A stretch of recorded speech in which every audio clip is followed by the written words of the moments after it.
CGT Unité in the statement that we quoted last week, they said it very clear. The way to fight the rise of Le Pen is by class action, where the workers, shoulder to shoulder, fight for their own interests as a class. Exactly, and overcome the divisions that these guys are trying to sow. Yes.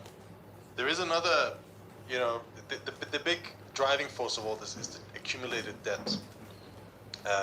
France's debt is now 114% of GDP, 3.5 trillion euros, I believe. It is. And the budget deficit is 5.8%. 5.8%. Yes. I think that's the highest in Europe, the current deficit. And the total debt is the third highest after Greece and Italy in terms of percentage. Now, let's not talk about the fact that this is completely unsustainable. Interest rates are rising.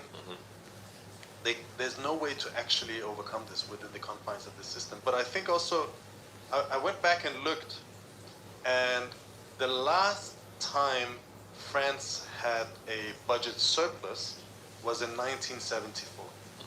And what does that signify for us? We always talk about the fact that capitalism had, in the post-war period, a kind of exceptional period of growth because of very peculiar set of circumstances that we don't have time to go into. But you had the post-war upswing, basically, in the whole world, but significantly in Europe and the West and America. A massive expansion of capitalism. But as a system, we also say that ended in 1974, and the system began to go into decline. Like all social systems, like the quote or the concept of Marx we explained at the beginning of the show. The system hit its a limit for development, and the rate of development started declining. And you saw precisely in 1973 the first major crisis, which was the oil crisis. That's 1974. Since then, the bourgeois have had to deal with deeper and deeper crises. And what has become one of the main ways for them to overcome these crises has been the taking up of debt. Because obviously, take up new debt, you kind of smooth over the worst part of a crisis. Not only do you stave off social explosions, but you also make a lot of money. The bourgeois keep making money. And that has kind of accumulated. You saw the dot-com bubble in the year 2000, 2001.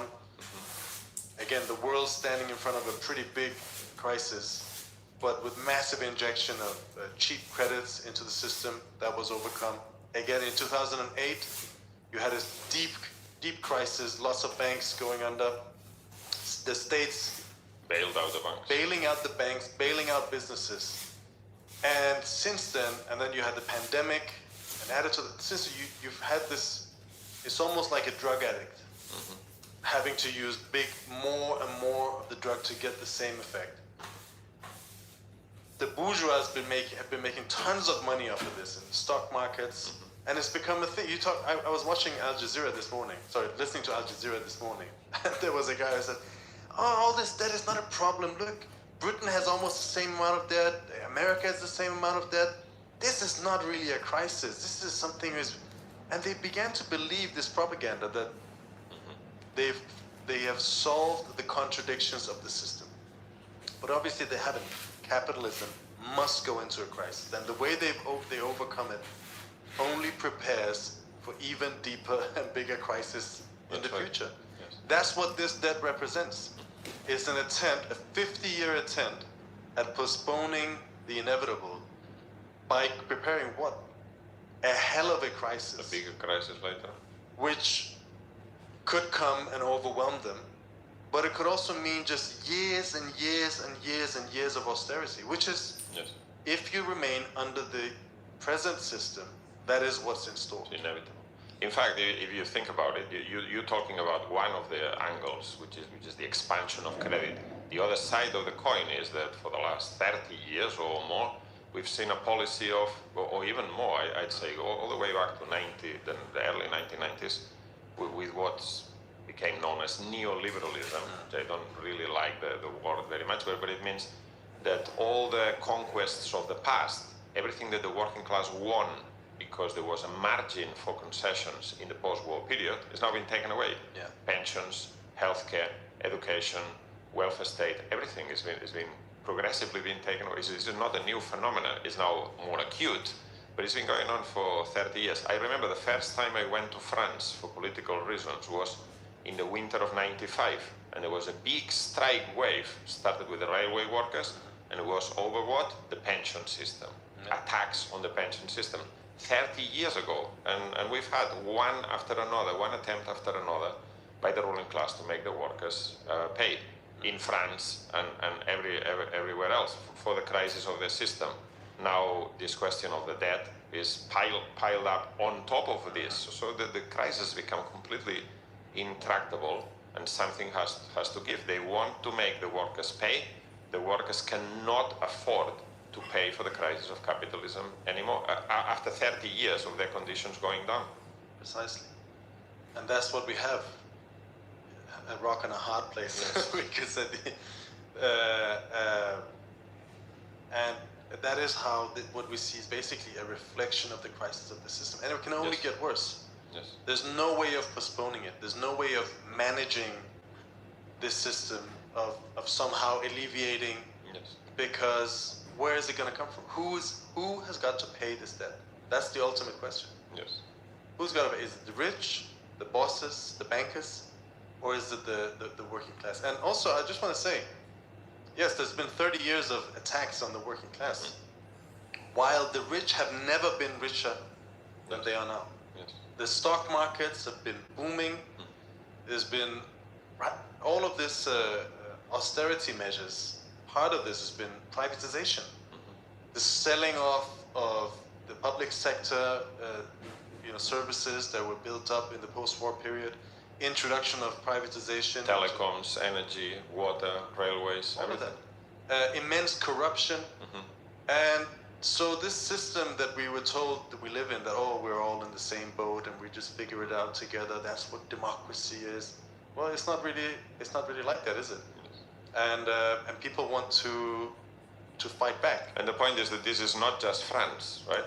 France is where it has exploded now that we're talking about it this week, but the similar situation is being prepared everywhere in the advanced capitalist countries and in the dominated capitalist countries. But I mean, this is important because we're talking about France, Germany, and Britain, the three most important economies in Europe.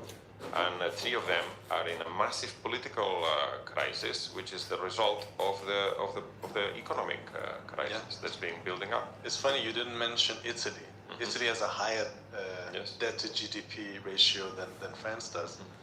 But it's interesting because when you read the bourgeois media, they talk about Italy as this kind of example. Italy has brought its budget deficit under 3%. So their deficit increases less than 3% a year, which is a huge miracle because they've done so much cuts and austerity, and they've stayed. But anger is rife in Italy. Fred Weston, our colleague, was saying yesterday that there's been mass protests in Italy on the basis of Israel's attacks on this flotilla with Italian people on it. But obviously that's a representative of the same thing. That it's not just about Gaza and Palestine, although that does concentrate a lot of people's minds on what the problem is with this system. But it's that society is at a dead end, and the poor are asked to pay for it, the working class and the youth. Yes. But Palestine is having a big radicalizing effect because it exposes the hypocrisy of Western imperialism, and I mean, this is. It's 2 years now, isn't it? Coming up to 2 years of a constant massacre, and people have protested. People are against it. The majority of the population all over the world are against it, and they feel there's nothing they do changes anything. Like in Spain, this is also a big radicalizing factor. In Britain, there's been this protest in Spain around the cycling, the Vuelta a España, the cycling race, where people have been interrupting the cycling, interrupting the race because there's a presence of an Israeli team in it. And it's just people just trying to express their anger over this question, which is a very political question. It's not just over wages, pensions, and austerity cuts. It's also about the hypocrisy of the ruling class and its politicians. It's fundamentally about who should rule society. Exactly. That's a kind of embryonically in every single one of these questions. And I mean, we weren't planning on spending that much time on Gaza, unfortunately, because other events. But let's just stop here because we have a system. We're told that we live in the best, most humane, most democratic, liberal democracies, and so on. France, you know, the nation of democracy itself. And yet here you have Israel, a firm ally of the West, carrying out this despicable massacre, genocide, with complete impunity, and being so arrogant about it. Over the summer, they've just said, no, we're going to annex northern Gaza. Yeah. And they're doing it. They're designating areas, instructing people to leave. A couple of days ago, they, was it yesterday? 2 days ago? They attacked, the United States is calls for negotiations with Hamas to get hostages released and so on. Hamas leadership is supposed to meet in Qatar to discuss the proposal of the US. Yes. And Israel just blatantly flies in and bombs a building. Now, I don't think... The building where the negotiators were supposed to be. They weren't there at that particular moment, accidentally. But the sheer arrogance and the fact that when you... I was comparing the different front pages, BBC, Guardian, CNN, and so on. The same day, there was an event in Poland where a couple of dozen drones, Russian drones, fly into Polish territory. They're shot down by NATO air defenses. So far, none of them have been proven to have had explosives on them. They were all decoys. Yeah. No one got hurt. Nothing happened. But the uproar and the kind of moral indignation that these guys show at the Russian provocations. And then here is press conferences, NATO's Article 4, there's going to be consultation, and Poland has never been closer to war since World War II. And clearly an attempt at dragging America into this war conflict, as the Europeans constantly do, including Macron. And then you have this blatant violation of every law and convention, the murder of civilians, you know, had nothing to do with any military thing. And they just shrugged their shoulders, and Trump said, oh, it was quite an unfortunate thing. Obviously, this was a humiliation of Trump. Yeah. But just, this is what people see. This is what this system represents. Complete impunity for those at the top. Double standards. The double standards that society is being run with, right? And they want something else. They want a society that's based on a more humane, working class morals and ethics. Which is in contradiction with the continued existence of capitalism and imperialism at this particular time. Precisely. Do you have anything more to say about this? No, I mean, just to say, when I heard the news of this attack in Qatar, I thought, I mean, because they have killed people before. They killed Haniyeh, they killed... In Tehran. In Tehran. In another country, yeah. They killed Nasrallah, and some of these people were actually they were leading the negotiations with Israel. So this is how much... All of these were. Yes. Nasrallah was meeting with the top leadership of Hezbollah to discuss, and I think they had even accepted a proposal for a ceasefire with Israel. Then they kill him. Haniya was the chief negotiator of Yes. with Israel. Yes. They kill him. Same thing. And these guys, So it's not like they haven't done it before, but you I mean, you can't but be a little bit surprised and shocked at the brazenness of the Israeli leadership in carrying this out. And the reason for this is, okay, a lot of this has to do with Netanyahu's personal interest, but also he knows that the West imperialism is not going to break with him, that the United States is not going to break with him. Trump might put pressure onto him because Trump doesn't want the war in the Middle East. It's not convenient for his own particular reasons. But he knows that, yeah, Trump's going to complain. He's maybe going to call him and tell him off. Don't do it again. But nothing happens. But nothing happens for him. However, there are consequences to this, because I just read the Qatari Prime Minister Al Thani. He said, well, we have been attacked by Iran, we have been attacked by Israel, and maybe this will lead to a review of our security arrangements with the US, because the US has a security arrangement with Qatar, and obviously they by action or omission, they allowed this attack to happen, and they said, maybe we'll look somewhere else. yeah. So, Well, I mean, the U.S. has a.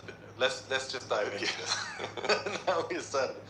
The U.S. has this biggest military base in the region in Qatar. Yes. I think 5,000 people are deployed there. Warships, planes, jets, all sorts of things. air defenses. They're supposed to. The arrangement is, you protect us, we support you. That's the arrangement that they have with the Yes. Qataris. And here you have this violent transgression of all, and the U.S. doesn't do anything. Furthermore, this was not just an attack on the negotiators, but also an attack on Qatar in the Yes. sense that Of course. to the foundation, Qatar has been trying to portray itself as, or build itself up as a mediator. They mediated with the Taliban, with Hamas, with Iran. They've always been kind of this in-between go-to person, and that's what they try to portray. So, in a way, Israel is hitting at their livelihood. Yes. That's what Who's going to trust them? No one's going to trust that they can protect them. Will you go for negotiations to Qatar? I think I might go somewhere else. So, and then there's the main question which you hinted at. This is a humiliation, an open humiliation of Donald Trump. Witkoff met with Ron Dermer, who is a close advisor of Netanyahu, the day before this attack, on Monday. Ron Dermer didn't say anything. The Israelis informed the Americans very briefly before the event. Not the White House, they called the Pentagon just to inform them that we're doing this. But the Pentagon called the White House or whatever, Witkoff. Witkoff explains that he was trying to reach the Qataris, but before he could get through on the phone, The strike had been done. What does that say? That says that to Netanyahu is saying to Trump, what are you going to do about it? Yes. It's humiliating him on it. And obviously his calculation is this. Look at the events in China that we talked about last week. Trump is isolated. Trump is weak. At home, he's weak. He hasn't carried out any of his policies. He's under pressure. And Netanyahu is an ally in the sense that he's not in the liberal wing. Netanyahu's opponent, Gantz, is part of the liberal establishment who would be very hostile to Trump. And so from Trump's point of view, they say can't afford to lose him. It's better to have him in the tent pissing out than outside pissing. And so he just does, but obviously all of this just drags the America further down into the morass, into this crisis, alienates further allies who are saying, can we ever depend on trust the United States? And more importantly, eats away at the foundation inside the West itself, where people are thinking, what the hell is going on? Why do we keep supporting these guys?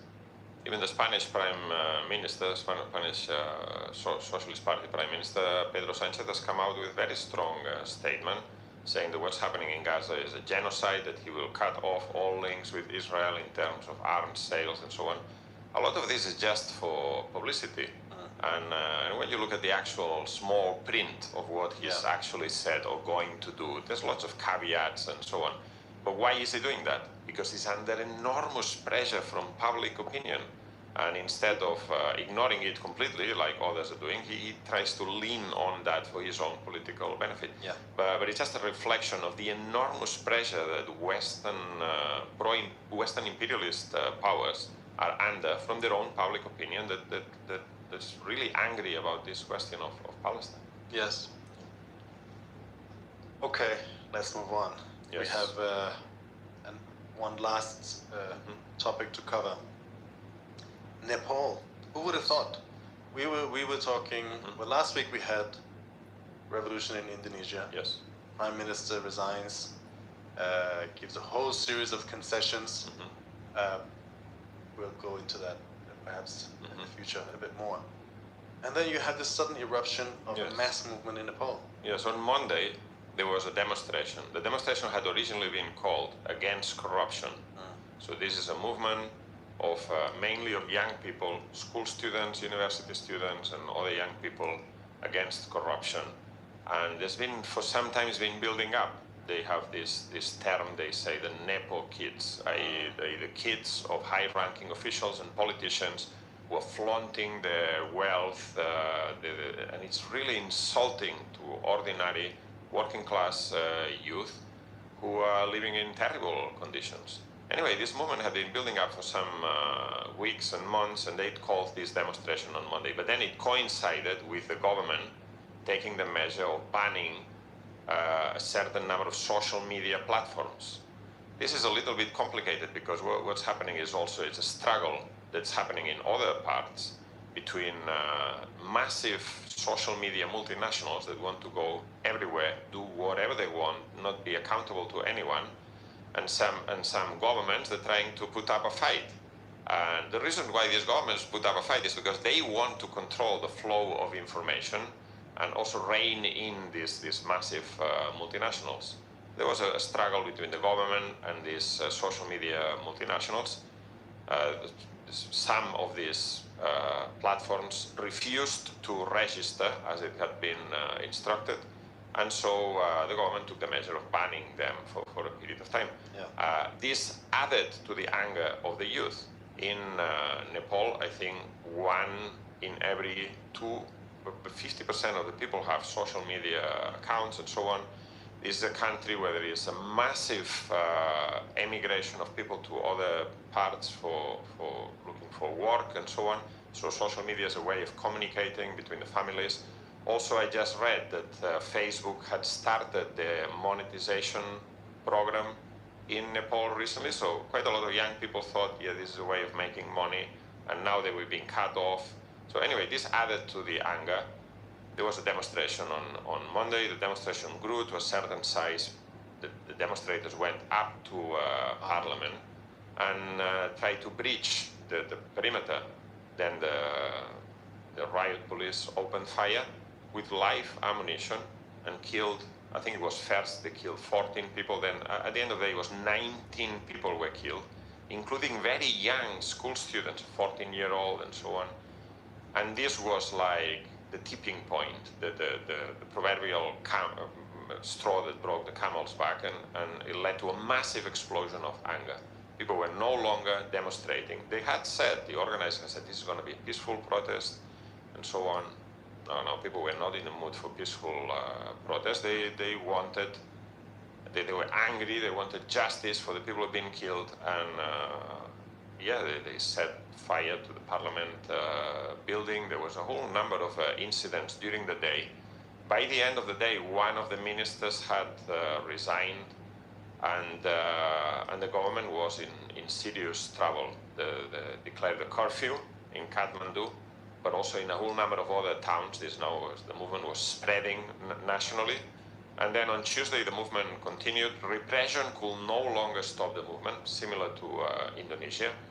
And concessions could not stop the movement. The government lifted the ban on social media, made some concessions, said that they want to talk to the protesters, but the people were no longer.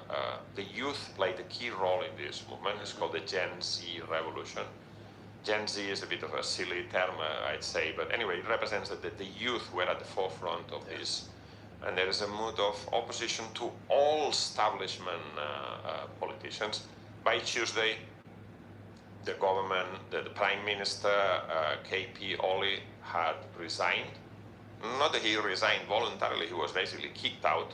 People were already storming the headquarters of different government and opposition parties, attacking the private residences of some of the more prominent ministers and the Prime Minister himself.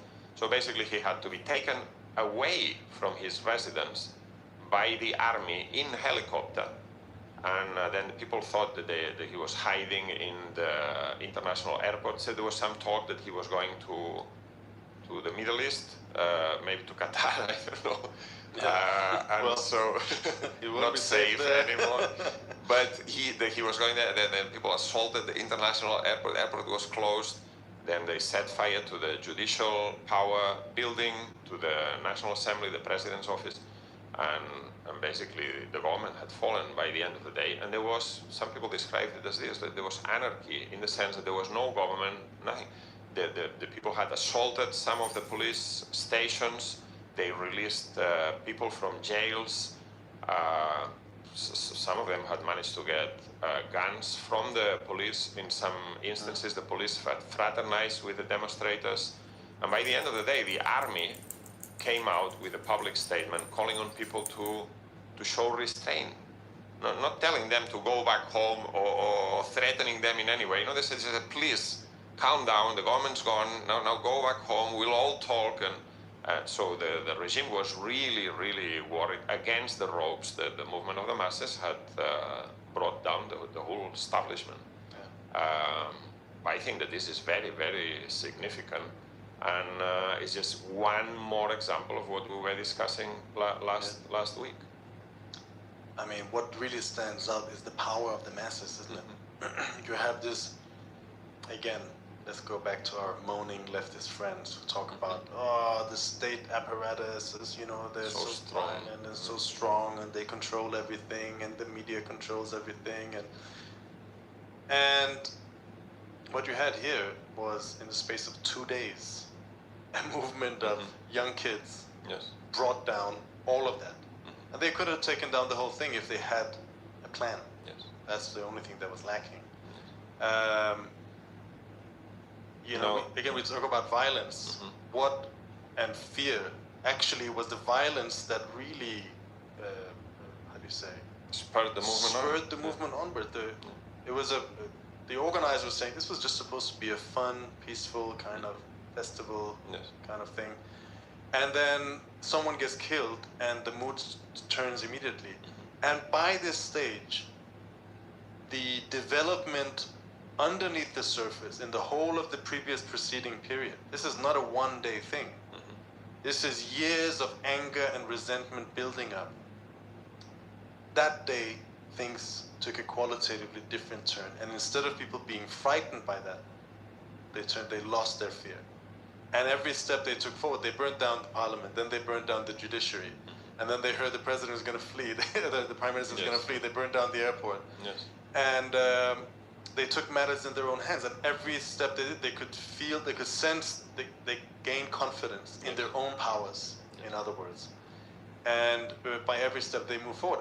And there's another aspect of this, is how the ruling class approached this. Because the comments that came in the beginning was kind of dismissive, arrogant, rude. Another thing that we see, this is another common trait in all revolutions in a way, that at a certain point, when a society is ripe for a revolution, often the ruling class is so detached, is become used to living in this bubble of impunity, and nothing touches us, nothing happens when they go about their day being corrupt and doing what they do.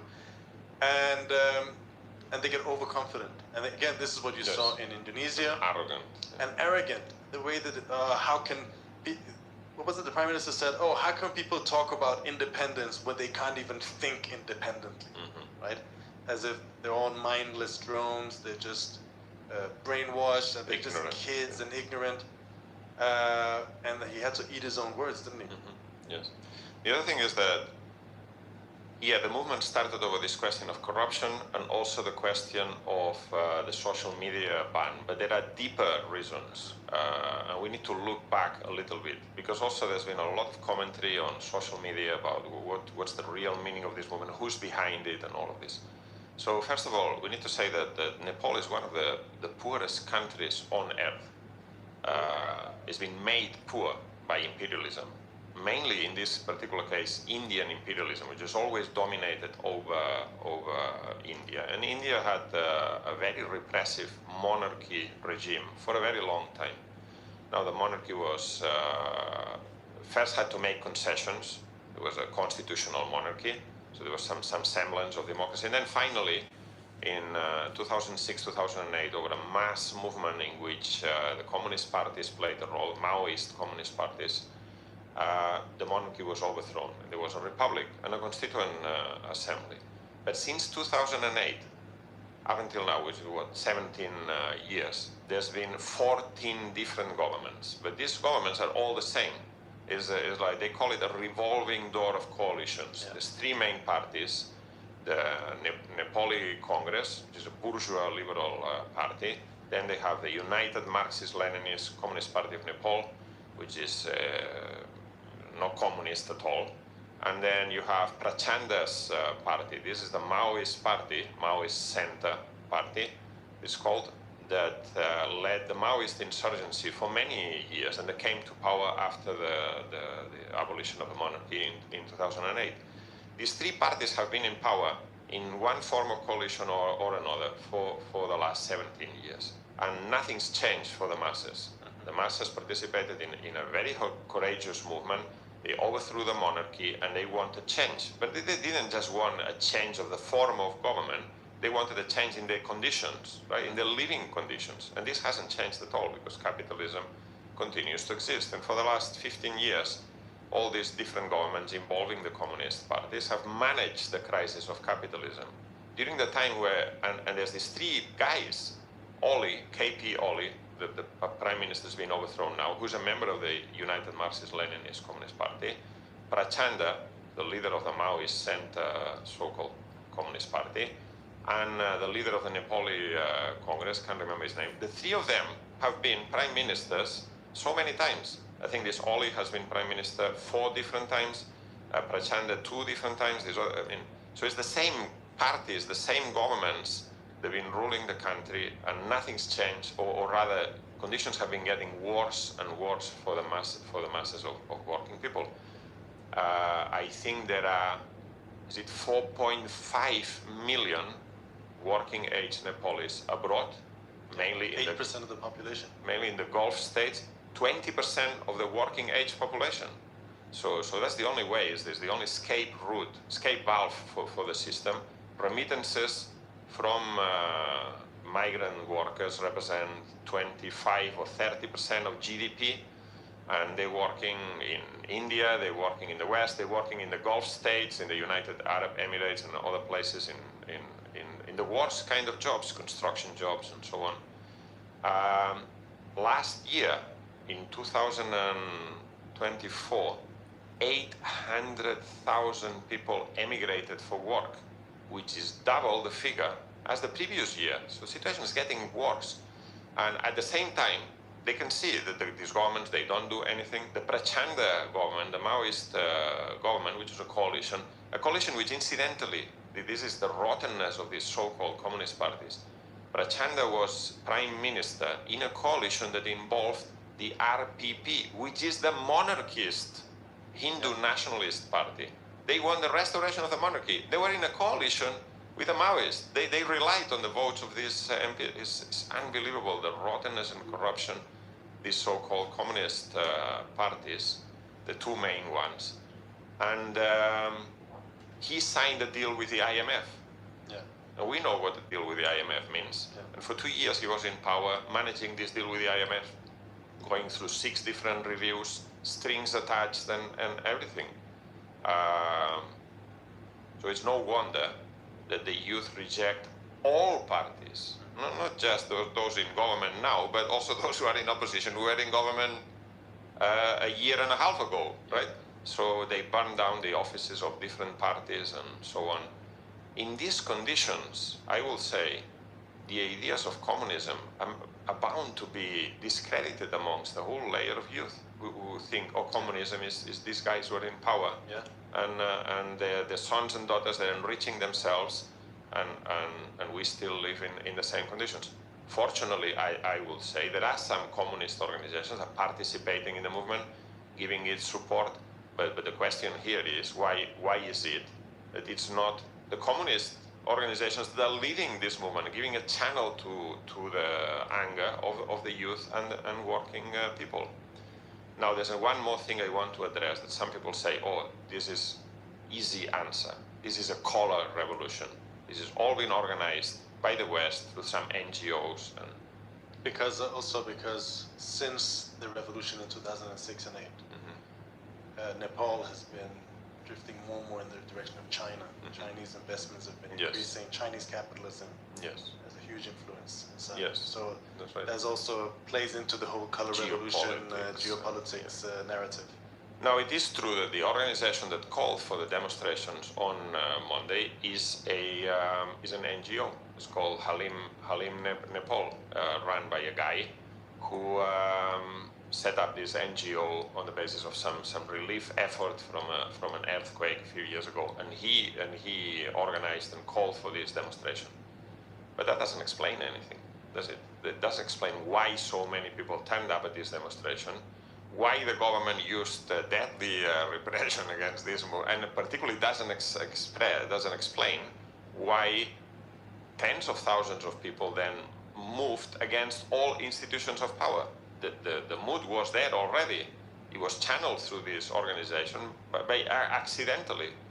Pretty much like what we've said about France. We don't know whether it was far-right elements who originally said, let's all come out, let's blockade everything on the 10th of September. That doesn't explain 10th of September. What explains 10th of September is, as you said it right at the beginning, the social existence, the social conditions have been building up, and there was a need for someone to set a date for a protest, and all the contradictions, all the pressure boiled over, also because of brutal police repression. That's what explains what has happened. Now, that doesn't determine what's going to happen next, because as we said last week in relation to Indonesia, without a revolutionary leadership, it's very difficult to see where this movement's going to go. In fact, I saw a student protester being interviewed by Al Jazeera, and he said, look, what we fear is that now all parties are going to get together, they're going to talk amongst themselves, and they're going to cobble up a new coalition, and everything will remain the same. And we have won a victory by overthrowing this government, but the victory is going to be stolen from us. This is the crucial question, I say. Yes. You can call yourself a communist, but what does it mean to be a communist, right? You had a revolution. You had a revolution in 2006 to 2008. There was a revolution in Nepal, and they overthrew the monarchy. But what did they replace it with? Again, we come back to what is the problem? Is the problem the ideas or the great men leading society, the politicians, the people at the top, or is it the system as a whole? Now, you explained Nepal is a very poor country. The population is in extremely poor condition. That is a result of capitalism, of the system, which wasn't changed. There was no land reform. By the way, we wrote a whole series of articles back then warning against this. Exactly. Back then, lots of people say, "Oh, don't talk like that. It's the communists. Once they're in power, everything will be different." And we warned. We said, "Well, if you do not change the property relations, that is, who owns the main property, the main levers of the commanding heights of the economy, through a land reform and through nationalizations and through the introduction of a democratic planned economy," we said you're going to come right back up. And furthermore, you also need to establish a new state power, which is based on the working class, not as the present one, which is based on the capitalist class. And none of those things happen. All the main levers of power in society remain within the hands of the ruling class. Yes. And what has been the result? As you say, a deteriorating economic situation for the majority of the population, although a tiny group at the top have been doing very well. They don't have any complaints. And added to those are also a tiny part of the communist movement, the leaders of the communist movement.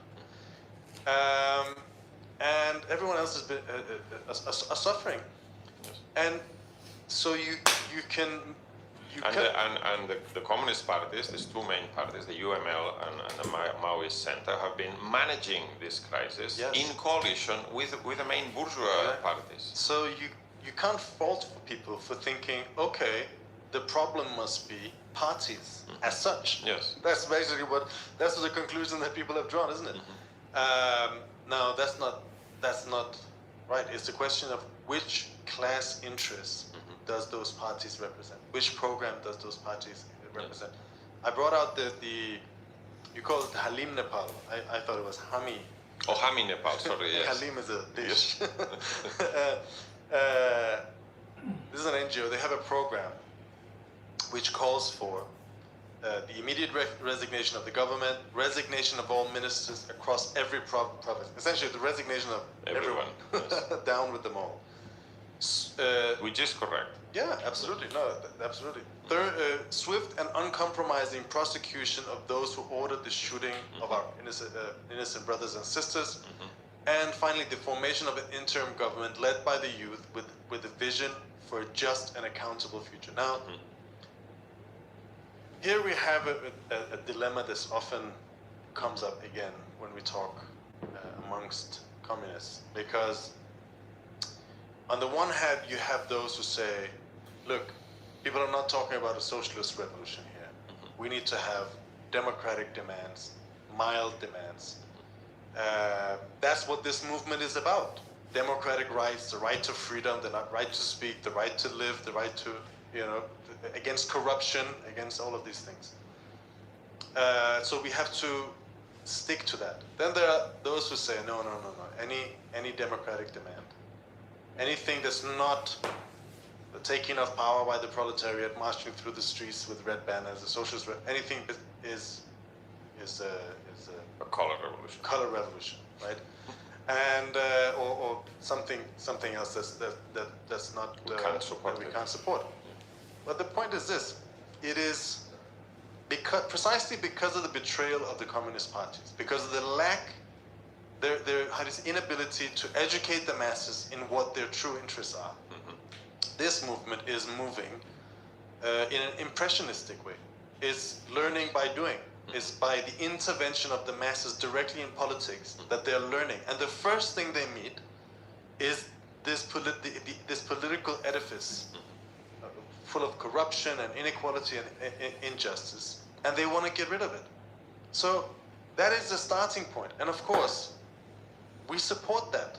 We are in full support, in my opinion, of all of these these demands. The point is, how can you get to them? Because if you really boil it down, this is a demand for democracy, which is exactly what the 2006 and 8 revolution was about. But why did that fail? It wasn't because they had the wrong demands, but it was because it had the wrong means of getting there. Because the point is to say we can't stop there. How do you actually secure democracy? How do you actually secure a society that's run in the interest of the majority? Well, surely the majority must have the power to do so. And first of all, you do that by taking state power, by taking economic power away from the tiny group of parasites that do it, that exercise it, and that control those things, and put it in the hands of the masses through the setting up of assemblies and other means of struggle that can take over the running of society, and through the expropriation of the rich, land reforms and so on. So it's not a question of either or, yes or no to democratic demands. And the same goes in Indonesia. Yes.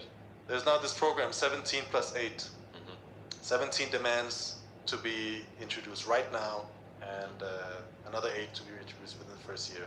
This is put forward by some liberal.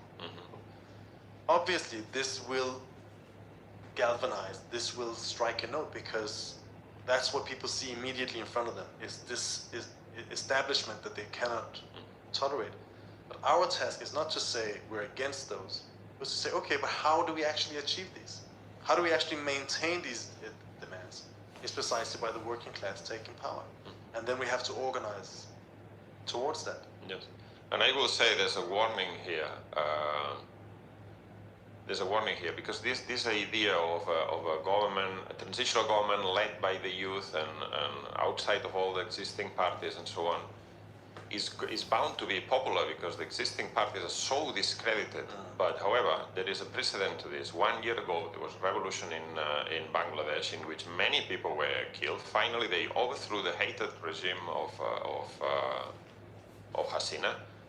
And they introduced the government of the youth. The student leaders became the new government. They appointed this guy who was a Nobel Peace Prize of Economy, Dr. Yunus, a personality, who's outside of politics, as the new president. You have a government of the youth, but it's also government of the old establishment behind the scenes. And this government hasn't changed anything. And nothing fundamentally has changed in Bangladesh because of what you were saying. It's not a question of the youth or the political parties. That's not the problem. The problem is the capitalist parties is the problem. And it's not a problem of whether you're young or not, but what political program and what economic program you implement, right? So in Bangladesh, nothing has changed because capitalism remains. And capitalism remains means that a small minority of people who are the owners of the big textile factories, the big tech companies that work for multinationals and so on, they still rule the country, they still run matters, and the majority of working people are still in the same conditions. The majority of students are in the same conditions. And so this is a warning for Nepal. The problem is not a youth-led government. The problem is the question of the masses of the working people must take power. Youth, students at the forefront of the movement. Of course, they have been, but also workers, peasants, and so on. And I will say, trust only your own forces. Trust only your own forces. Set up, as you said, set up democratic committees, mass assemblies to give the movement a concrete leadership that's under your own control. And under your own control means also not under the control of NGOs, which are accountable to no one, not under the control of media or personalities or hip-hop artists or anyone like this. These people are not accountable to anyone. The masses should only trust their own forces. They are the ones who are, at the cost of 19 people killed, they have overthrown the old regime. They should not relinquish that power. They should keep it themselves.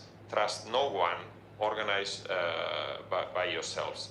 And any genuine communists in Nepal should participate fully in this movement, advancing class demands together with the democratic demands. Class demands, as you said, the expropriation of the rich, the throwing away of imperialism, wherever it comes from, be that Chinese imperialism, Indian imperialism above all, but also US influence, the IMF, and yes, a proper revolution in Nepal will involve the masses taking political power, but also economic power by expropriating the rich, the landlord, the capitalists, and the multinationals. Yes. This is the way forward. Exactly. I mean, just to tie the knot, or the how do you say, the circle together. It is what we're seeing. The revolution in Nepal, the revolution in Indonesia, the movement in France. In Britain, we haven't seen a movement, but Corbyn announced a party, left wing of the Labour Party, the old left wing, announced a party. 700,000 people signed up. In a few days. In a few days. That is a sign, all of these are a sign that the system has come to its limits. It's straining. It's not going to fall by itself. But it does mean what we said at the beginning, that the productive forces are coming into contradiction with the relations of production. That on the one hand, we have these enormous riches, we have the enormous potential, the technology that we have possess that can fix all of the problems that humanity faces. Hunger, poverty, homelessness, death by curable diseases. Millions of people could be raised out of a desperate situation and be given good lives on the basis of all of the technology that this system has produced. But the problem is that power in this system lies in the hands of a tiny, tiny minority who own unelected and unaccountable. Unelected, unaccountable. They run our society. We think we live in a democracy, but all the major powers, major decisions are taken in the boardrooms and in the stock exchanges and in secret backroom meetings and deals between the big capitalists. They control these. We produce the wealth. The working class produces all of the wealth in society, but it's a tiny parasitic clique that drags it out and also runs society only in their own interest and the interest of their own profit-making motives, right? Those are the relations of production, and the enormous productive forces, that is the working class organized in these huge industries spanning across the globe. That is the productive forces. They are now in contradiction. This society, the existence of mankind, the advance and progression of mankind is now in contradiction with capitalism, with private ownership over the means of production. That is why we see all these protests.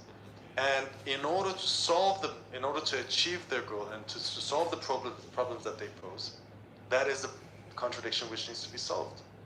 Whether it's in Nepal, in Indonesia, and so on, France. Or France. That's what we're doing. That's what we're preparing ourselves for. We are not calling for revolution because it's not up to us. Revolutions will come because this system is at a dead end. But what we do is that we prepare ourselves. We prepare a force that's big enough and strong enough and conscious enough, with enough foresight and insight to be able to intervene and lead these movements to the victory. Unfortunately, in Nepal, we don't have those forces at this stage, but we're building them everywhere. And what is our main task is to educate ourselves, to learn from these experiences. It's not enough just to say, oh, it's such a great day, it's been a revolution in Nepal. Well, what about tomorrow when that revolution inevitably comes to a halt and is reversed and very bad things might happen? Or in Indonesia, or in Sudan, or in Bangladesh, or in France, or Sri Lanka. No, we have to study these events. That is our main task. Study these events, learn the lessons, learn to understand the power of the masses, how they move, the laws of a revolution, but also the pitfalls, most importantly, the mistakes that you can't make. And in order to do that, we are now making a small reading list of all the topics that we are talking about here, with as much background material that we can find, that people can find in the comments to the video. But more importantly, join the Revolutionary Communists International and help us build that force. That's all I had to say. Very good. Do you have? I don't have anything to add to that. It's a very good ending. Well, let's end it there. It's been a great show. And yes, my name is Hamid Elazadeh. This was Jorge Martin. This is Against the Stream, and we'll be back next Thursday, 6 p.m. London time. Thank you very much.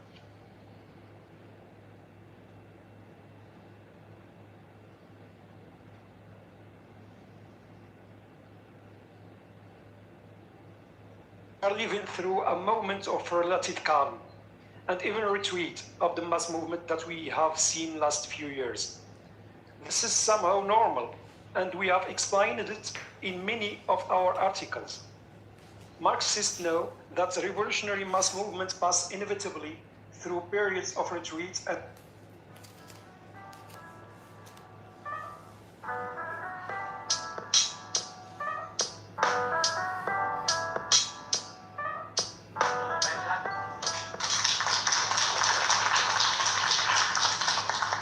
Comrades, 50 minutes for a question like why the U.S. is headed for a revolution and what the meaning of a capitalist impasse is in our epoch. It's a pretty tricky task, and I'm going to do my best to do it a bit of justice. in the time that I have, and I think that it's a question about mass consciousness. It's a question about what are the factors in history that are shaping the thinking of millions of people around the world. Because if we're going to have a revolution, if we're going to overthrow this system on a global scale, it requires a synchronizing of the way that people are thinking about what capitalism represents, what it represents historically, about its exhaustion historically, about what it represents for humanity. And we're firmly convinced that all of the historical factors necessary to bring humanity to that conclusion, they're underway. They're working today. I think the context for this is what's happened in the last 6 years or so in the United States political landscape. It's been a complete transformation, almost something you wouldn't recognize if you think about the attitudes of people toward society, toward capitalism, where society is headed, particularly the attitudes in public opinion towards terms like socialism and capitalism. In the year leading up to the 2016 election, the word socialism was the single most searched word on Merriam-Webster online. That's one indication. Here are some of the headlines from the 6 years since. See if you can pick up on a common news item that a lot of the media was picking up on. The Guardian. Why are there suddenly millions of socialists in America? Newsweek. Why is socialism suddenly so popular? New York Magazine. When did everyone become a socialist? The New Yorker. Why socialism is back? The Nation. Why millennials aren't afraid of socialism? Washington Post. The socialist youth. Why millennials are embracing a bad old term. Bloomberg. Get rid of capitalism? Millennials are ready to talk about it. Cato Institute. Why so many millennials are socialists and what we can do about it. The Independent. More than a third of millennials approve of communism. NY Post. NY Post. Communism is trendier than Louis Vuitton for Gen Z Americans. And Teen Vogue. Class solidarity is our only hope for survival. You know, many of these articles, they talk about the same things. They're looking for indicators of the shifting mood, and it's not hard to find them. I mean, a lot of them, they talk about the popularity of Sanders, particularly among young people, the rise of self-described socialists in office, like AOC, growing membership of socialist organizations like DSA, organizations far to the left of DSA as well. And aside from the headlines, you know, the best indicator, you want to find the best indicator of what's happening in public opinion, the best way is to ask. Ask young people. The polls say everything, and I love these polls, these annual polls that have been sponsored by Victims of Communism Memorial Foundation.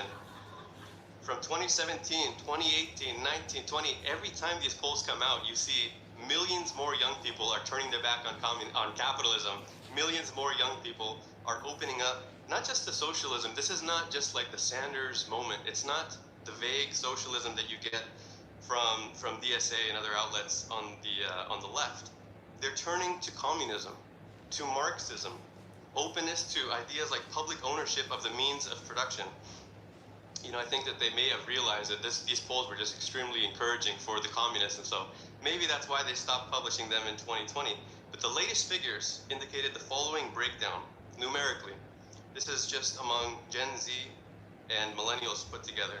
34 million young people view communism favorably in the United States. 39 million view Marxism favorably in this country after so many decades of propaganda. 45 million support the elimination of capitalism. 65 million view. Have these kinds of figures. You know, the question is, what is the goal of the movement? You have something surging into the political landscape. What do these young people want to achieve?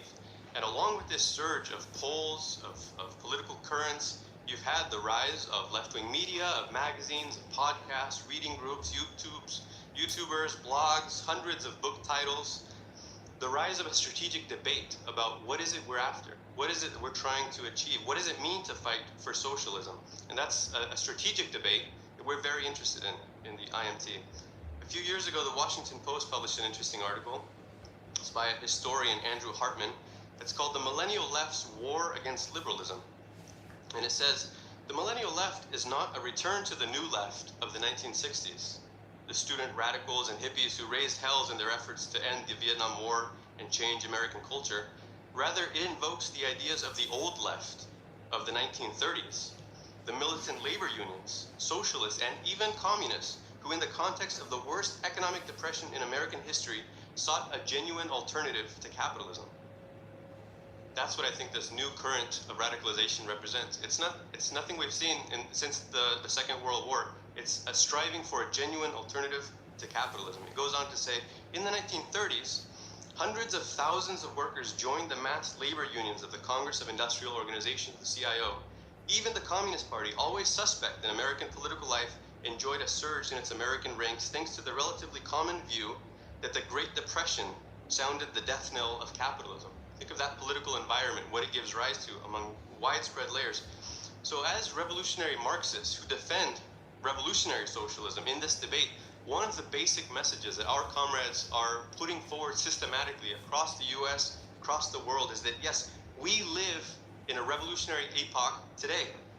Our goal is the overthrow of capitalism, and yes, we're absolutely convinced that there's a possibility of achieving this in our lifetime. That's the kind of epoch that we live in. And I want to start by acknowledging that that's not the dominant view on the left, and it hasn't been since the post-war era.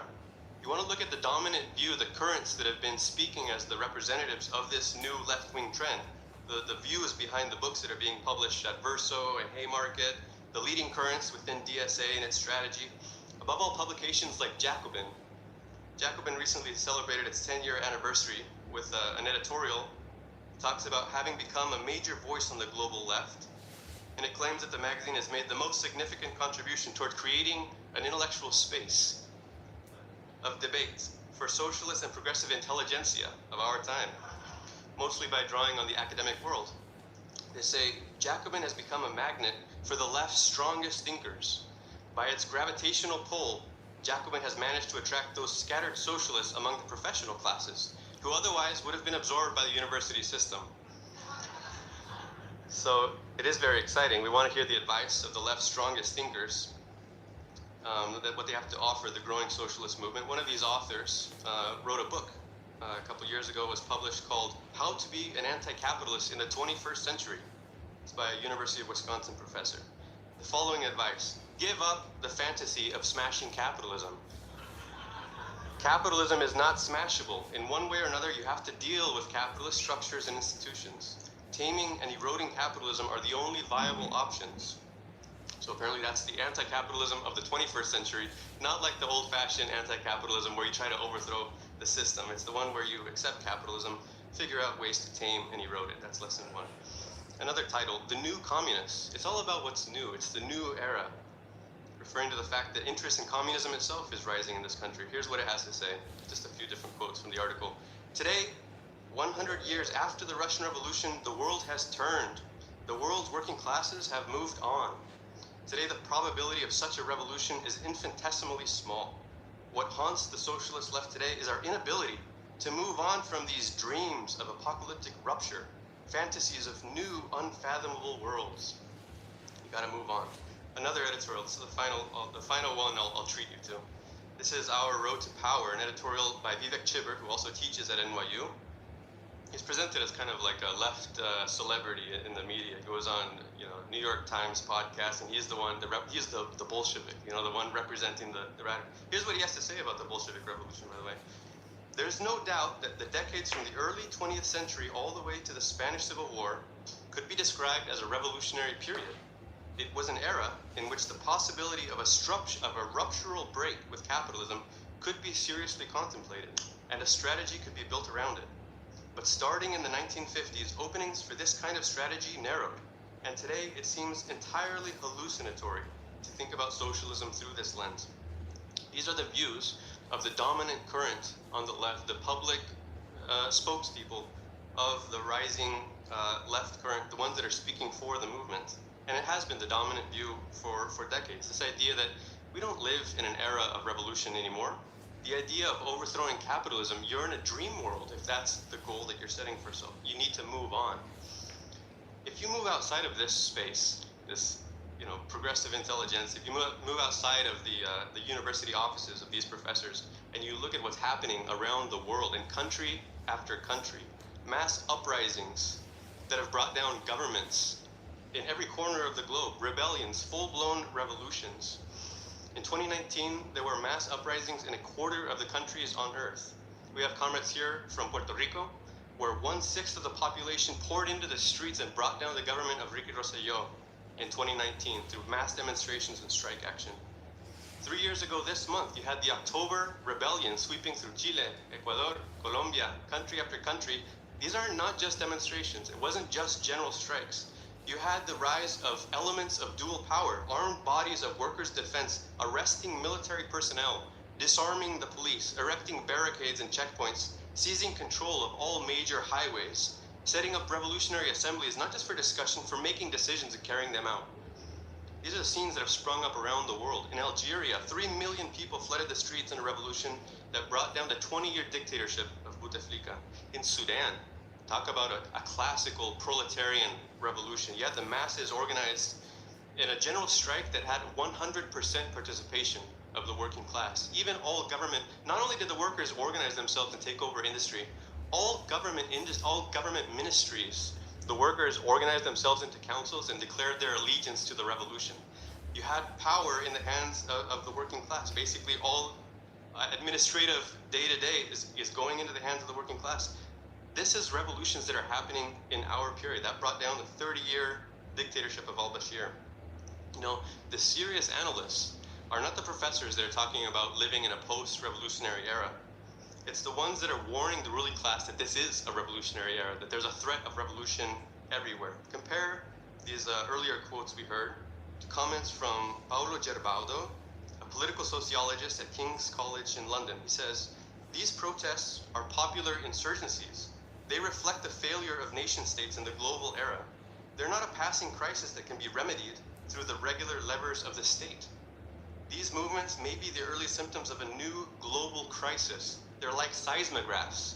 They're like the dials that announce things that are coming on the horizon." That's a much more perceptive analysis than anything that you'll read in Jacobin. And in the years since 2019, it's been a continuation of this process. We had mass uprisings in Kazakhstan, in Myanmar, in Sri Lanka, the second wave of the Sudanese revolution. Now you have these revolutionary developments in Iran, as comrades have said, the largest uprising since the 1979 revolution. And it would be one thing, you know, to dismiss these kinds of developments if they were only happening in faraway places and if they were never covered on the news, which they often get very little coverage. But the US, comrades, the US lived through its largest mass movement in history in June 2020 after the murder of George Floyd, a movement that took on insurrectionary proportions and sent the president himself hiding underground in a bunker under the White House. It really should be the end of the question of whether revolution is possible in this era, in this country. Is it possible for tens of millions of people to pour into the streets of every city from coast to coast? Is it possible for them to defy curfew orders in 200 cities, to confront tear gas, rubber bullets, and mass arrests? Is it possible for mass demonstrations in the US to escalate even when National Guards are deployed in 30 states? These events, history has answered these questions. 2 years ago, protesters burnt down the Minneapolis police precinct, an open act of insurrection, and 54% of the population saw that as a justified act, according to the polls in the following weeks.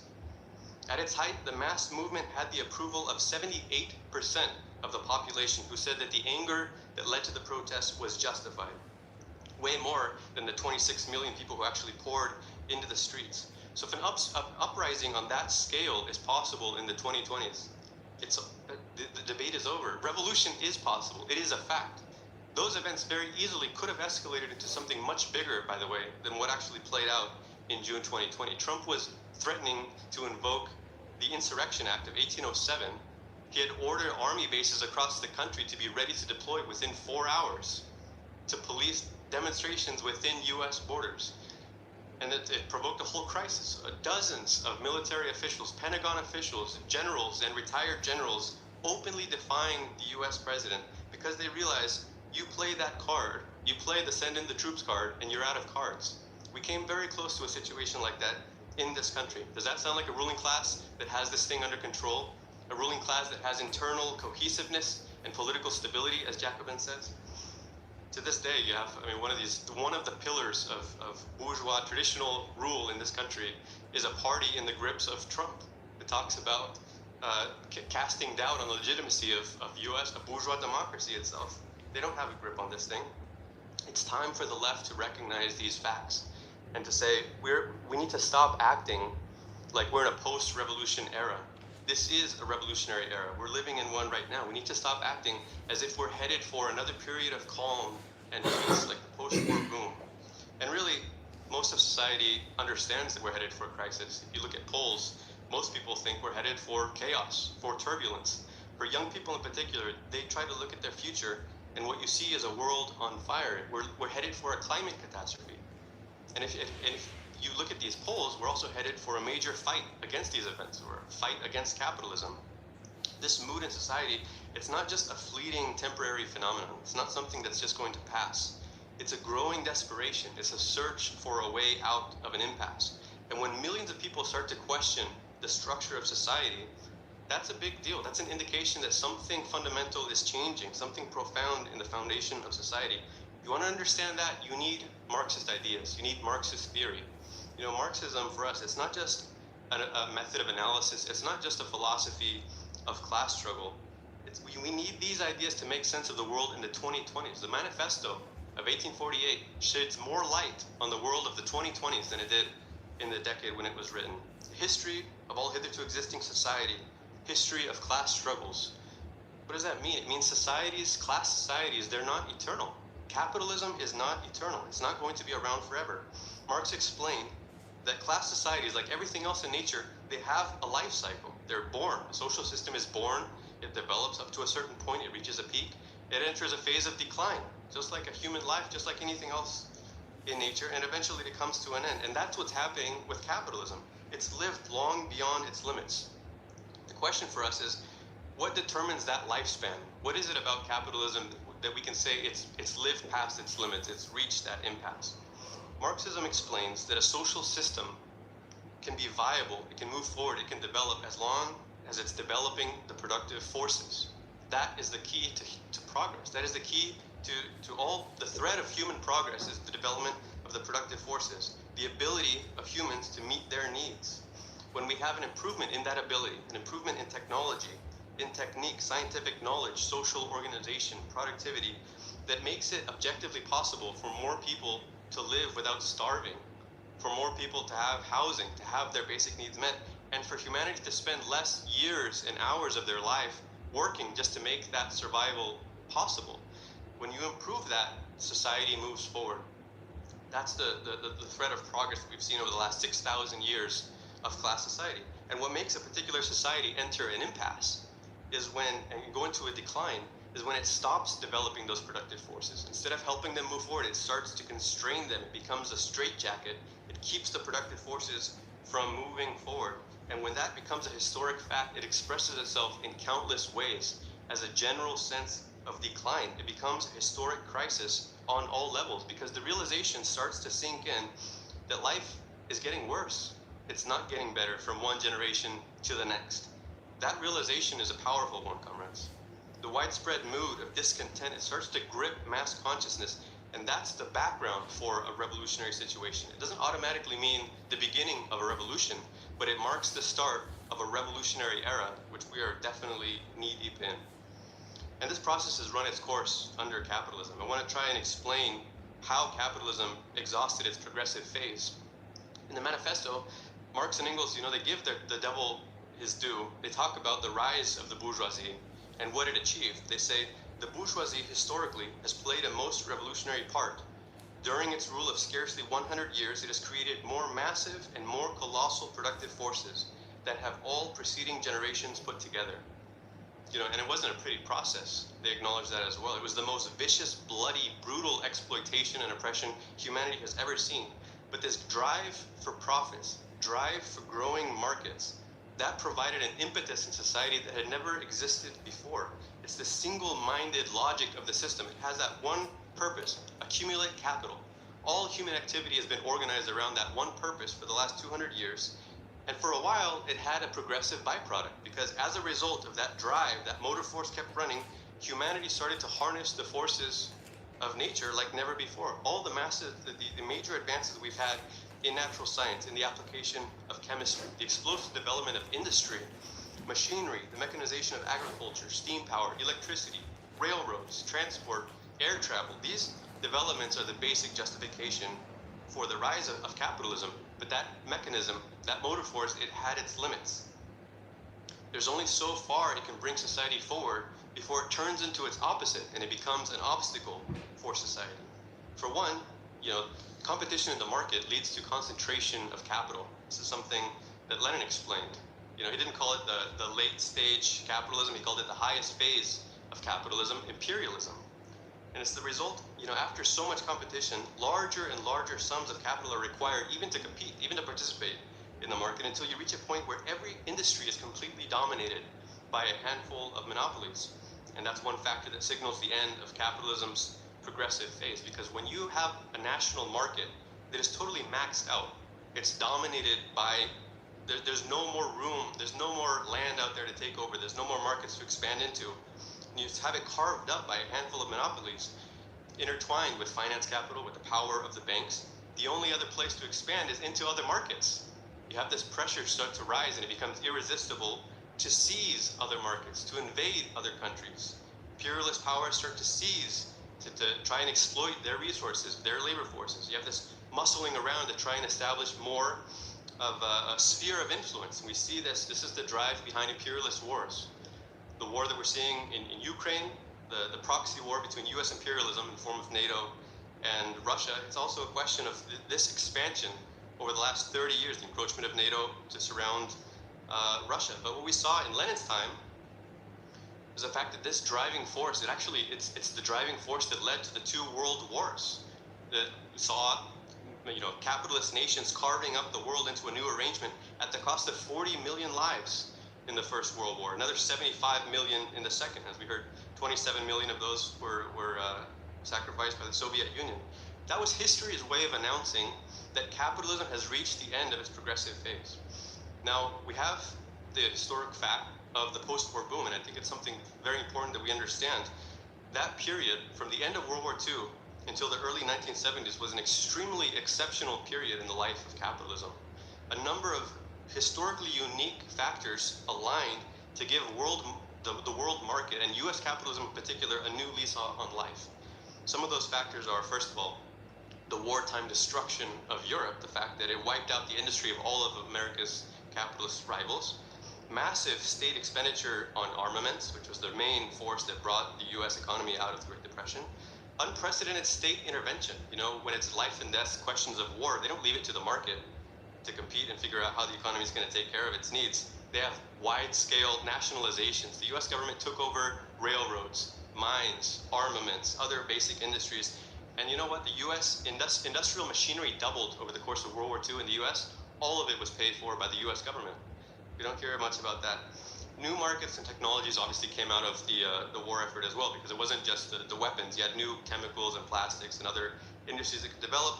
And they need to rebuild Europe after the war. That was decades of rebuilding that created a massive new market.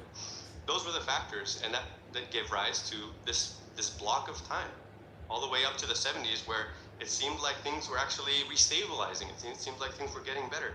But that came to an end in the 1970s, and by every measure, conditions in society have been in a steady decline since then.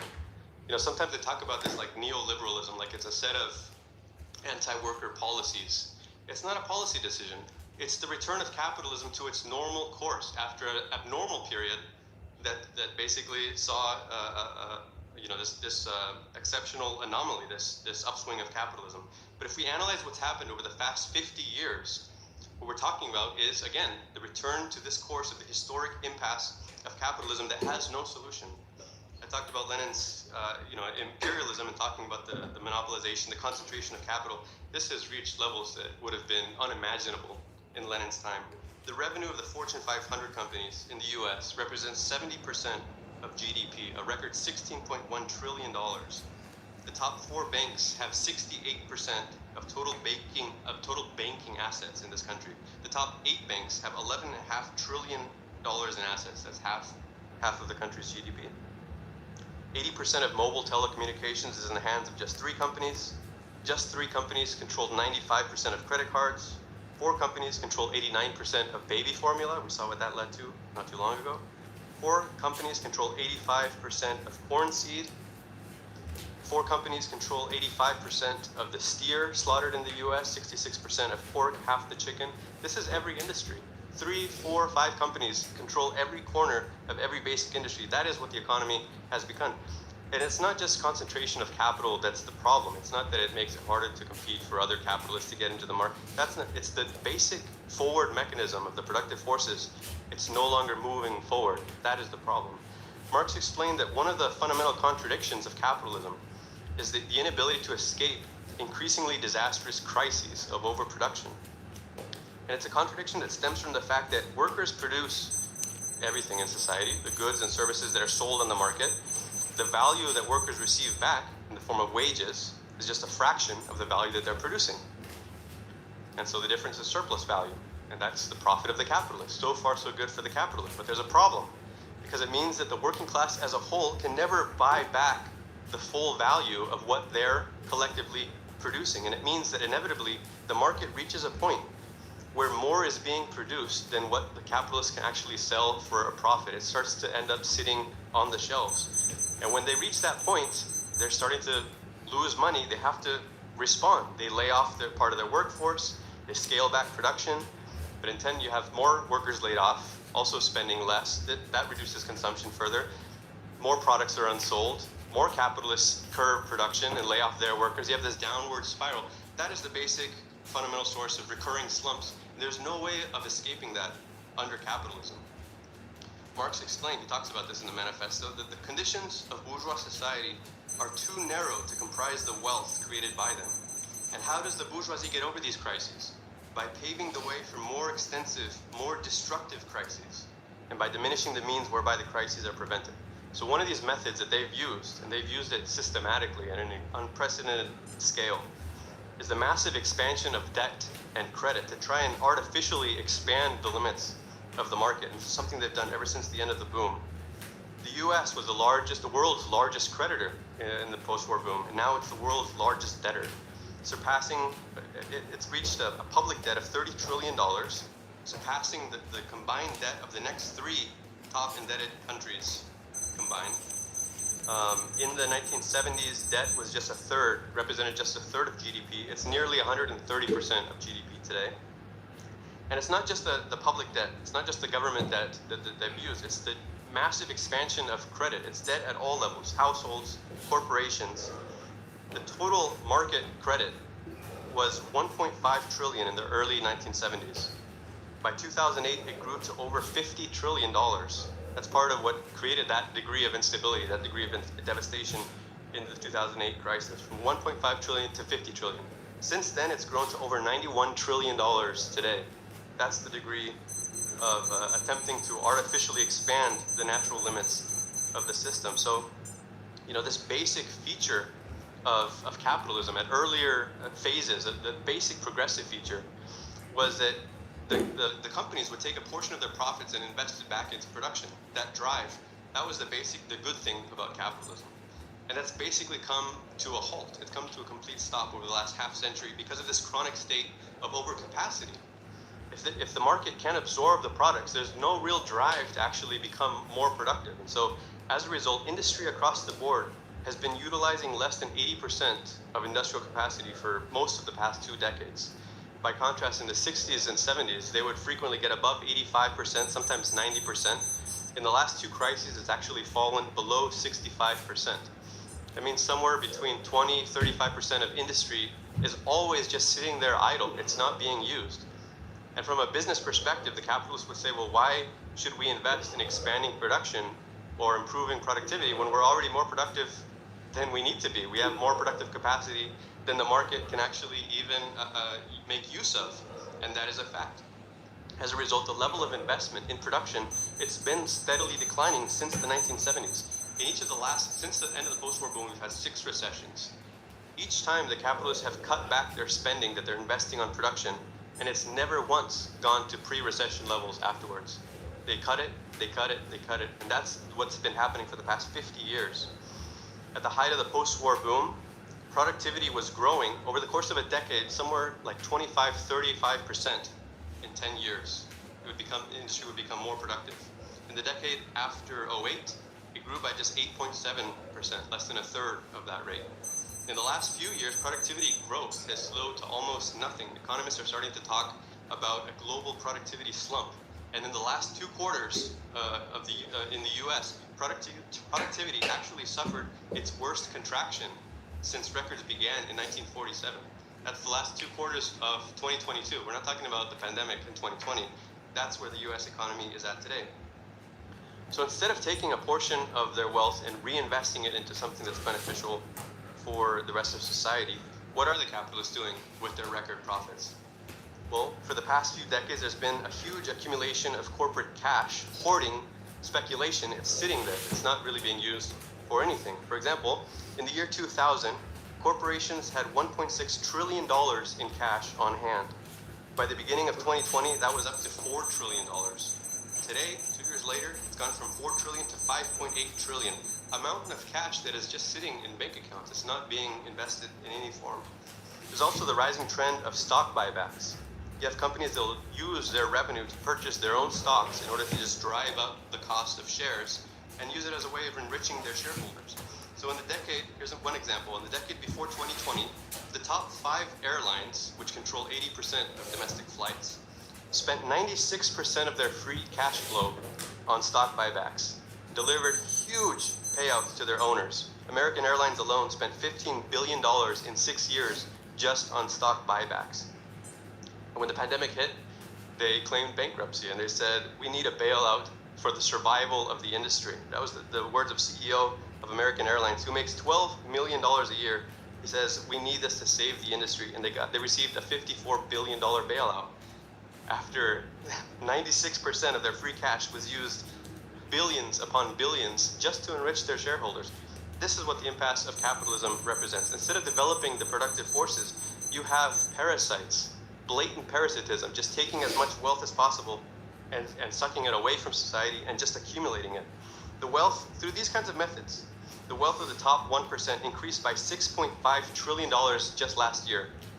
The stock portfolios of the top 1% are now worth $23 trillion. That's 100% of GDP. That doesn't mean the whole country is just in their hands. Almost half of the stock market is represented by the 1%, the stocks of just the 1%, because the stock market is actually at 46 trillion. Since 2010, the market value of the top 500 companies has tripled from 11 trillion to 32 trillion. So that's the result. Has life gotten any better for the working class over the course of accumulating these mountains of wealth? Of course not. The capitalist crisis, this recurring boom slump cycle, it's a part of capitalism since the beginning of the system. Even during the boom, you had booms and slumps, even during the post-war period.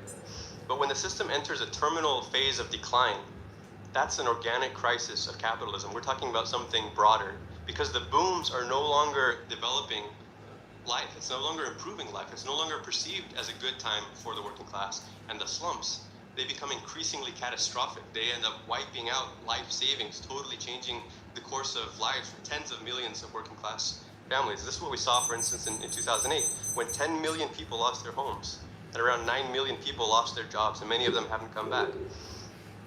During the boom, the post-war boom, the world economy was growing by 6% each year. The US economy had a huge share of that pie. Half of world GDP was represented by the United States economy. Today we have a totally different picture. The world economy has grown by just an average of 2.4% each year from 2008 to 2020, and the US share of world GDP has declined from 1/2 to just 22%. So during the boom, frequently the US would have GDP growth each year of 6, 7, sometimes 8%. Average GDP growth between 2008 and 2020 was less than 1.3%. It's grinding to a halt. And the decline of this growth, the decline, if the US represents a shrinking share of world GDP, and the system is no longer developing and it's no longer expanding, there's no more new markets because it's all concentrated. What this means is a consistent fall, a 50-year fall in the standard of living for the working class. At the start of the post-war era, 1/3 of the working class had union jobs in stable industries with wages that would just keep increasing. Today, 1/3 of the working class is earning $15 an hour or less, participation in the labor force has declined steadily since the year 2000 and is currently at its lowest level in 45 years. Manufacturing jobs have been in decline for 40 years. 1/3 of all manufacturing jobs were destroyed in the decade from 2000 to 2010. Obviously the many of the jobs that were lost in the 08 crisis, the kinds of jobs that are coming back are much more lower paying jobs. Real wages have been stagnant for 50 years in the US, starting in the early 70s. And what this means is that the median income for a 25-year-old worker with a high school diploma is $10,000 less than what it was for a worker in the same situation during the post-war boom. And I think our generation is aware of that. I think what you're seeing is a response to that fact, which has a direct bearing on the way, it feeds into every other aspect of living standards. Even before the onset of this highest inflation in 40 years, which the ruling class has no way to control. Everything they're trying to do to bring it under control is only creating more chaos and pushing the US economy and the world economy back into the brink of another catastrophic recession. Even before that, 112 million people struggled to cover healthcare costs. And now, the cost of living is making everything impossible. Half of the American workforce does not earn enough to rent a one-bedroom apartment. A full-time minimum worker in this country can't afford to rent any apartment anywhere in the country, statistically speaking. Rents have risen 20% just since the start of 2020. In New York, they've risen 35%. Some cities, it's even worse. And it's not just the inflation in general that we're seeing. This is also the result of capitalist speculation. At a time when there's less available housing for sale or for rent than any time in the last 30 years, 1 in 5 houses sold in this country are being bought by investors who don't even move into them. The investors bought 1/3 of all homes for sale in Atlanta last year, tens of thousands of units, just like that, the housing prices climbed by 14% almost overnight. That's what the capitalist housing market offers, and we've seen similar situations in other major cities. Since the 2008 crisis, a lot of those homes that were foreclosed were bought up by private equity investors. So you have now massive corporate landlords controlling huge portions of the housing market. Of course, this means we have a simpler task with the logistics of a planned economy, because you simply nationalize those huge corporate landlords and you can have the beginning to boost off a democratic socialist housing plan, a voluntary plan of socialist housing. So these are some of the factors that are fueling this deep-seated discontent. It's putting society on a collision course with capitalism. When we talk about the necessity of revolution, the historical justification for a revolution, these are the kinds of factors. It's the fact that capitalism is holding back the productive forces, and it's making life impossible for the working class. You have decade after decade of decline. If a revolutionary situation is like the earthquake, the culmination of this pressure that builds between tectonic plates, these are all the factors that are they're exerting more and more pressure along this fault line. And it's not just this general, gradual thing that happens. It's the experience of living through shocks, living through great events that wake people up. The experience of growing up during the 2008 crisis and its aftermath has completely shaped the outlook of what has become the largest generation, by the way, in U.S. history. The millennial generation, it's the largest in U.S. history. It's the largest within the working class. Within 3 years, the millennials are going to make up 75% of the global workforce. U.S. millennials are working an average of 45 hours a week. So this is what the working class has become. A generation that was shaped by the experience of nothing but capitalist stagnation and crisis. Along with Gen Z, millennials are the most racially diverse generation in U.S. history, the most conscious of questions of inequality and oppression. They're the most educated generation in U.S. history, as we've discussed. And yet millennial households, their incomes are 11% lower than Gen X and 14% lower than baby boomer households. So it's also the most class-conscious generation of the working class since any time, at least since World War II. Most millennials identify as working class. They reject the middle class label because it's meaningless. We are the working class. The U.S., because of all of these factors that have fueled that radicalization of this layer, which is now the majority of the working class, the U.S. is headed for revolution because all of those factors are a response to the impasse of capitalism. They're not going away. They're going to intensify. It's not going to calm down and get better. It's going to go in the other direction. And it's the fact that capitalism has outlived its usefulness to humanity. There is no reversing that fact. There is no turning back that wheel. it's usually not a normal thing for human beings to question the structure of their civilization. You know, to question the mode of production. Most people go about their lives without giving a second thought to whether capitalism is the only thing, the best thing that's out there, or whether there's the possibility of some alternative, some way that we could organize human activity in a fundamentally different way. But because of the impasse of capitalism, this decline is starting to wake people up. There are now actually tens of millions of people who are thinking about precisely the impasse of capitalism. It takes time for something like that to normally register in the conscious thinking of tens of millions of people. And people don't just wake up and say, you know, with a full-fledged Marxist perspective of what's happening in history and say, well, I feel like lately the productive forces have been held back and that we need a new mode of production and it's probably time for a revolution. What it actually looks like is these polls, recent polls that say 85% of Americans believe the country is on the wrong track. 87%, it's 9 in 10, say they're dissatisfied with the way things are going. 71% of Americans feel angry about the state of the country. 82% of Americans feel that wealthy people and large corporations have too much power and influence in today's economy. When you have these kinds of moods intensifying, that's the kind of fuel that can give rise to a revolutionary situation. And you have the rise of a generation that's been shaped by precisely the kinds of historic conditions that give rise to a revolutionary outlook. You have this, not just the class consciousness, not just the discontent that ends up reaching a boiling point. It's this iron will to do something about it, because what are you going to do with this life? If you're faced with these kinds of prospects, what are you going to do with this life? Except for dedicate it to the fight to overthrow this system. There's a lot, that's a force that is becoming a shaping psychological factor for millions of young people.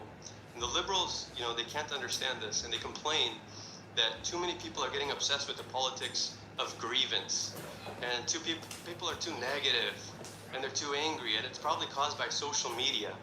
Actually, that's the fact. This anger in society is actually the explanation for the rise of polarization, for the rise of Trumpism, this phenomenon we'll discuss more tomorrow, but this collapse of the liberal center ground in politics, as a comrade said today, this growing hatred of the establishment, the suspicion toward all media and other institutions. But Trumpism is also going to have its rise and its fall because it offers no solution to the working class. It doesn't offer a response to the impasse of capitalism, these underlying historic factors that are driving this decline, this relentless decline in living standards. But there's no solution to that. What Trumpism really represents, it's not just a section of the working class, by the way. It's a middle class phenomenon primarily. But you have a middle class that's vacillating, that's starting to lose confidence in the traditional status quo. That vacillation can go to the right. It can also go in another direction. You know, Lenin talked about the conditions for the rise of a revolutionary situation. The ruling class being unable to control society in the old way, being unable to rule in the old way. They start to have crises. They start to split. They start to have disagreements with different wings about how to proceed, how to move forward. Crisis of institutions, crisis of confidence. We absolutely see that in a total collapse of the legitimacy of the Supreme Court today. You're going to see that with every single institution. It's already underway, shattering illusions that bourgeois democracy has any real meaning for the working class. But the middle class vacillation is a part of a revolutionary situation. You have this polarization, and ultimately it ends up bringing the middle class to a position, the petty bourgeoisie, the people who have some stake in the system, but they're being crushed, they're being ruined, to say capitalism doesn't really offer me the security that I need, it doesn't offer me a future. If there's another force moving forward, the other condition is you need the working class to be ready to move, to have that discontent fueling, not just building up and accumulating, but igniting and being in a place where millions of working people are ready to take matters into their own hands. As we've seen since 2019, in country after country, that point has been reached, you know, over and over again. Of course, the final condition that this famous Lenin's 4 conditions for a revolutionary situation is that you have to have a revolutionary leadership present that can connect with that in that moment where the upsurge is actually ignited. They can connect with it, put forward a program for revolution, for what it actually means to transfer power from the capitalists to the working class. So we see that, you know, conditions determine consciousness. It's a basic idea of Marxism. But consciousness isn't determined in a mechanical, direct way. It happens dialectically. You have this long, gradual accumulation of experience, accumulation of disappointments with what life under capitalism represents. coupled with dramatic shocks, coupled with those moments that they call them once in a lifetime crises, but they keep happening over and over, and it keeps impacting consciousness, and it changes the way that people think about the system. Going back to this idea of the old left and what happened in the 30s, the radical, this idea, we have meetings with the Communist Party filling Madison Square Garden with 21,000, communists with symbols like this, and now people at Jacobin treat it like we're on this, on the fringes of society, and we can't let go of these dreams. Well, what was it about conditions? What was it about the historic environment that led millions of people to draw revolutionary conclusions? Not just that, but to get involved. What was it that pushed all of those young people to become cadres of mass Marxist organizations, of socialist parties, communist parties, to the point where they were a major factor in U.S. politics? It wasn't, maybe the mass revolutionary party that could have taken power at the moment, but they were a major factor. What was it that pushed them? It's precisely experiences like the Great Depression, like world wars. These kinds of, we don't have to search very far for the kinds of experiences that are radicalizing the young generation, the 2008 crisis, and what it meant to grow up in the aftermath of that. And now you have the 2020, and you have, this period that we've entered. We can only imagine what events are going to be added to this list. And I think that the point is, we actually live in a period where we're going to have even greater crises on the horizon than anything like the Great Depression, even greater than the world wars. If you look at the rising tensions between US and China, and what this conflict between the two greatest imperialist powers on the face of the planet represents, that's 40% of the world economy represented by two countries, and they're, in a typical imperialist fashion, muscling their way to domination of greater and greater parts of the world. Now, there's no question, US imperialism dominates the world economy still, but it doesn't dominate it like it used to 20 years ago. It's going through a relative decline in its domination. Problem is, while the US share of world GDP has fallen from 50% to 22%, China's share has increased from 1% to 15%. So it's no longer a situation where you have one imperialist power and a certain stability comes from the fact that that's the one world policeman. It's no longer so stable. It's a new alignment of what's happening in the balance of forces in the world power. China is the world's #1 lender, with more outstanding loans than the IMF, the World Banks, all OECD creditor governments combined. It has the world's largest navy. It has double the number of active troops as the United States. Now, so far US imperialism has refused to even call the no-fly zone in Ukraine. They don't want to send boots on the ground. They're not in a position, this relative decline in the strength of US imperialism is a historical fact. And even so, you have, if something were to erupt over Taiwan in the coming years, you may still have a situation where both countries are willing to avoid an open, direct warfare because of the nuclear threat, which neither ruling class has an interest in. They want to dominate the world economy. They don't want to be completely wiped off the map. So that may still be a fact, that you have both countries willing to avoid this. But even full-scale sanctions, a full-scale economic war, a blockade between the two largest economies in the world that represent 40% of world GDP, that would be a devastating event, far greater than the Great Depression. It would affect every country on the face of this planet because those economies are intertwined with every economy in the world. The dislocation that we're seeing now in Europe because of the war in Ukraine, the fact that you have skyrocketing inflation, the fall of Liz Truss is one of the results of that. You have 80% increase in utility bills for people in Britain. You have households in Germany, the powerhouse of Europe, collecting firewood so that they don't freeze over the winter. That's nothing compared to the kind of dislocation and economic chaos that we would have if you had a full-scale confrontation between the U.S. and China. The workers of China have no interest in that. The workers of the United States have no interest in that. Of course, the workers of Taiwan, of no country on the planet, have the interest in that kind of a scenario, and yet that's the direction that the ruling class is driving society. That's the kind of thing that can provoke an unprecedented crisis, a crisis of the regime, a crisis of the legitimacy of the entire U.S. government. It can provoke an uprising in China. We're seeing that there's a crisis there as well that's brewing. There's a lot of discontent that's accumulating. and it can provoke a revolutionary response by the masses in the United States. That's just one example of what are these factors that can be the boiling point. There's an even greater threat than that, I would say. Marx explains that the capitalists, in the manifesto, he says the capitalists unleashed something that they couldn't manage. Modern bourgeois society is like the sorcerer who is no longer able to control the spells, to control the powers of the netherworld whom he has called up by his spells. It's one of these quotes that make you think of like Fantasia or something, calling up these spells from the ruling class brought this into being, but it's something that goes beyond its control, and I think this describes the climate crisis. The dire warnings of the IPCC, the Intergovernmental Panel on Climate Change, this is something that I think tens of millions, hundreds of millions of people have read these things, and it impacts people. You read these reports, they're coming out regularly. And it's nothing new. I think we have to understand that governments have known for decades.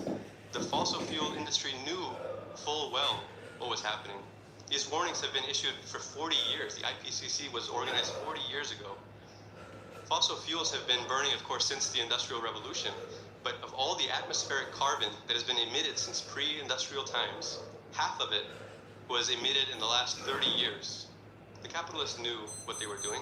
In effect, the response of the ruling class was to say, we could pull the emergency brake, but it would mean a major loss of some really profitable markets. So instead, we're going to send our species hurtling toward an existential catastrophe. That's the response that the ruling class has given. And this is a crisis of their making. If that were the only factor, that alone guarantees that society is on a collision course with the profit motive, with capitalism. That alone guarantees the inevitability of revolutionary uprisings and events in response to this fundamental contradiction. Because the realization is dawning on millions of young people that the capitalist system itself is responsible for threatening humanity's chances of survival on this planet. It's not government inaction. It's not lack of information. It's the inability of the capitalist system to respond, to cope to this existential threat of its own creation. And the socialist revolution is the only solution to that. That's a message, that's a fact, it's a historic fact. And it's going to continue to become more and more conscious in the minds of this generation of the working class. Despite these kinds of scenarios, there is an inherent revolutionary optimism in a Marxist understanding of human history, because the picture before us, it's not just one of crises and catastrophes. It's a picture of a system that's expressing its historical exhaustion. It's run its course. It deserves to be overthrown. That's the historical fact that's being expressed in all of these crises that we see. But Marx explained that the system also creates its own gravediggers. The very conditions of capitalist impasse have given rise to this new generation of the working class that has everything going for it to be the social force that can carry out the historic mission of our class. To the extent that we understand that, comrades, we are duty-bound by history. We have a duty to humanity, to our class, to do everything in our power to achieve the socialist revolution in our lifetime, by building the forces of Marxism into a powerful enough force to bring that revolution to victory.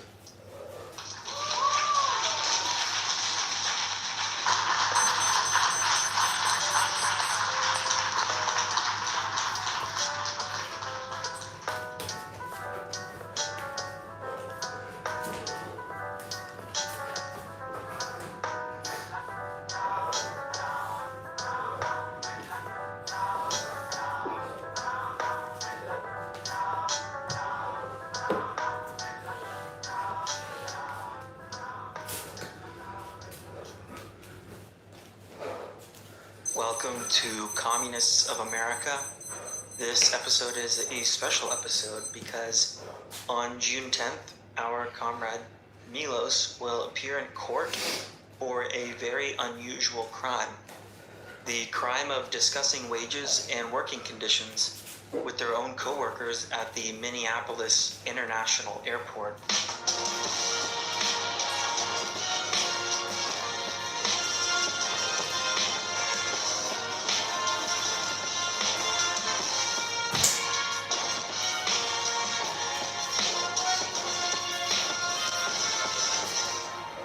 The official charge is a misdemeanor charge of constitutionally protected speech in an undesignated area. Milos could see 90 days behind bars, basically all for distributing leaflets containing economic data that was actually published on the airport's public website. Now, today we're going to hear from Milos how this all came about. We want to bring this story to you. We think it's very important because we want to build workplace cells all over America, not just in workplaces, but also classrooms and neighborhoods. As events happen, there will be more and more people that are looking for answers. Why is the world the way that it is? Why are my wages this way, but yet billionaires that I work for continue to make more and more money each year? Why is there war? Why can they pay for war and not healthcare? The kind of questions that we are getting all the time as communists. And the point is that we don't just want to explain these things to people. We don't just want to be the person with answers. We also want to be the person with a solution. And we understand as communists, as Marxists, that the only way forward, the only answer to this is to build a mass communist party. So if you agree with us, then you should join the Revolutionary Communists of America. And if at any point in time during this episode you feel inspired and you think, well, I could do this at my workplace, or I could do this at my school, or wherever you're at, go to the description of this podcast and reach out to join us through the join link. That's going to put you in contact with a organizer that is nearest to you. We are building a party of class fighters, people that are conscious that capitalism cannot be reformed, that there must be a complete system change to a better system that is based off of human need instead of the profit motive. That is the party that Milos joined and started to have conversations with the person that recruited them. In these conversations, Milos read Marx's Wage, Labor, and Capital. We were talking about necessary labor time and surplus labor time. And I was like it blew my mind. I was like, holy crap, you know, you think you're getting paid the whole time you're at work. Like, that's $19 an hour, like that's what I'm getting. But the way that Marx broke it down, it obviously makes so much sense. And I was wondering if I could like figure out how much surplus labor time I'm working versus necessary labor time. And I was like, you know, I work at the airport. I'm sure they release like some type of economic data on what's going on in the airport. And it just literally took one internet search. I was just like, economic data of MSP airport. And they released it themselves. And I was like, okay, this is perfect. And I saw clear as day, like, amount paid in wages, 1.3 billion. GDP produced 3.9 billion. I'm like, there it is. Like, they served it up on a platter for me. I was like, I have to use this now. Like, this is like, it's like 3.9 billion. I'm like, there it is. Like, they served it up on a platter for me. I was like, I have to use this now. Like, this is like, it's like the easiest leaflet that I could make right now. And that's why we say, without revolutionary theory, there can be no revolutionary movement. Just like Lenin said, we understand that theory is the granite foundation of all of our work. But it's not just theory, it's actually how does that theory translate into practice? And that's exactly what Milos did. That's exactly what our party wants to do. I was actually at work, at my job that day, when I was like plugging in those numbers, and I was like, okay, I'm gonna try to make a leaflet out of this, like right here, right now. So I like had my notebook, I tore out a page, I told comrades about it, and we kind of like workshopped it a little bit, and then when I went to work the next day, that was when I actually created this rough draft. Yeah, after I created it, I like walked up to one of my coworkers that I was working with that day. He was a cook, and I'm a barista, and I asked him like, would you ever work for free? Obviously, he's like, no. Like, I would never work for free. And I was like, well, you already are. And then I handed him this, and then he looked through it. He was like, you know, jaw dropping, like, oh my God, this is crazy. And I was like, so this all makes sense to you? Like, there's no hiccups, like, this is very clear, concise. And he was like, yeah, like, this makes sense. And I was like, okay, cool. During that whole week, I was like making it. Every day I would show up to work. He'd be like, you got the leaflets? Like, you got the leaflets now? Like, he was like excited to have them in his hand and for us to get like started on distributing them. And every day I'd be like, no, but we're almost there. Like, we're gonna get them to you, I promise. So it was pretty awesome to see like how excited my coworkers were to actually like do something about like what's going on in the airport, to like actually like fight back. When I finally got the leaflets, he was so excited. I gave him like a stack of 10. He has 2 jobs in the airport. He works from 4 a.m. to 9 p.m. Like, that's his normal shift. Yeah, he was giving them out to like other people at this other job that he works like down the way. Milos didn't stop there with just that coworker. There is also a communist cell that developed at this airport already, but they went around to a bunch of other people that they had met over the years that they had worked at the airport, and they were happy to help Milos distribute these leaflets.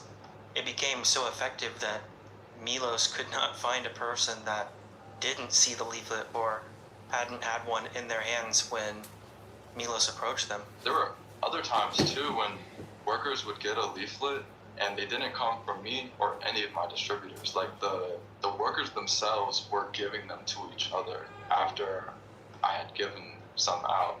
Like, there were parts of the airport where I was visiting them for the first time and there wasn't any distributors in those parts of the airport, and I would try to hand one off, and the worker that I would try to hand it off to would be like, no, I already got this from this other person that works at this company.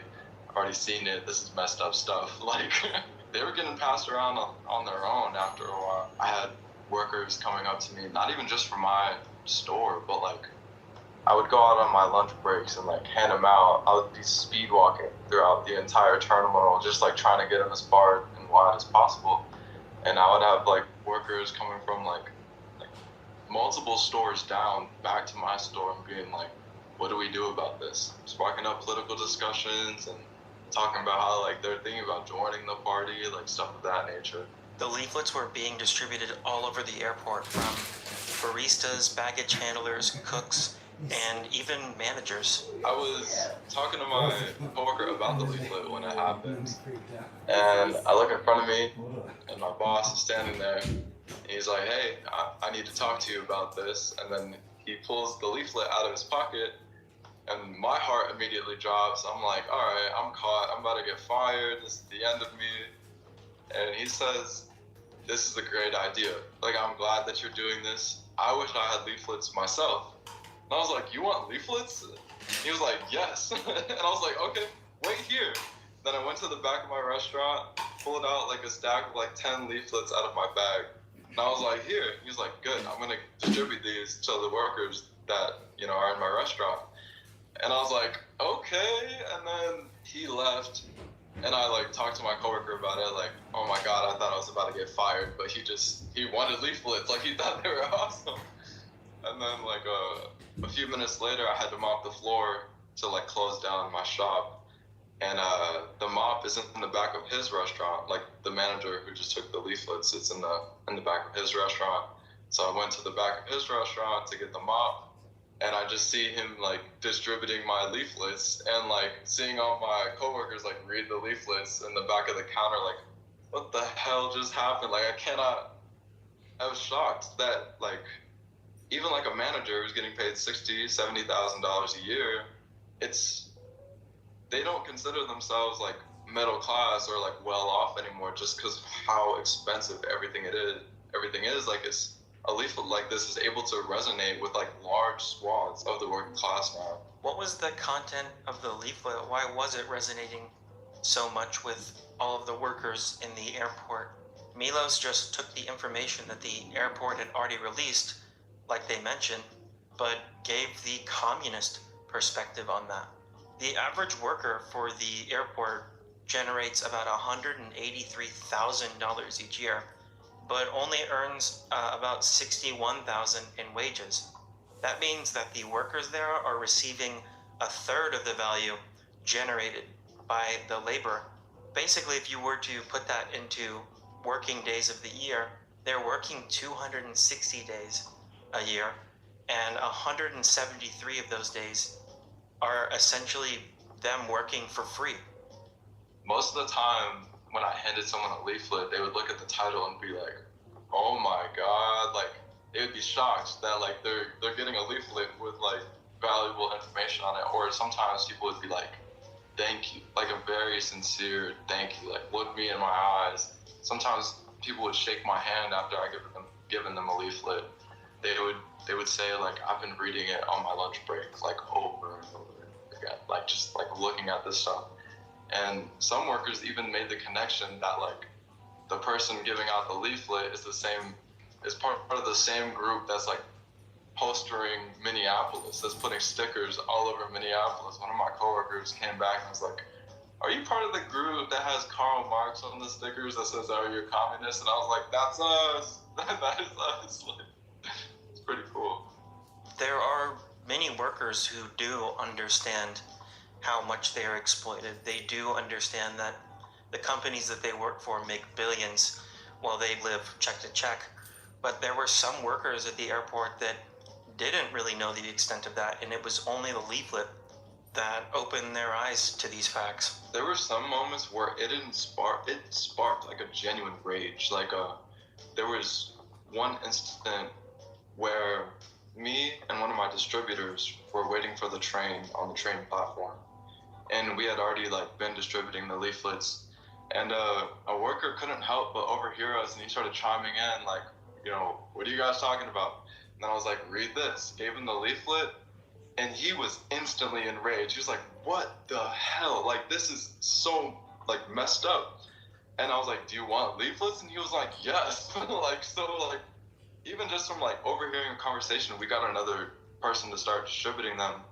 And on the whole like train ride home, like he rode the train home with us, we were just railing against the bosses, talking about how they'll like promise us management positions when they never follow through with them. We were talking about how even if we got a management position, we still wouldn't be receiving the full value of what we produce. We'd still be suffering. We were all talking about living check to check and how we live in a state of abundance. Like we live in a world of complete abundance where there's enough for everyone.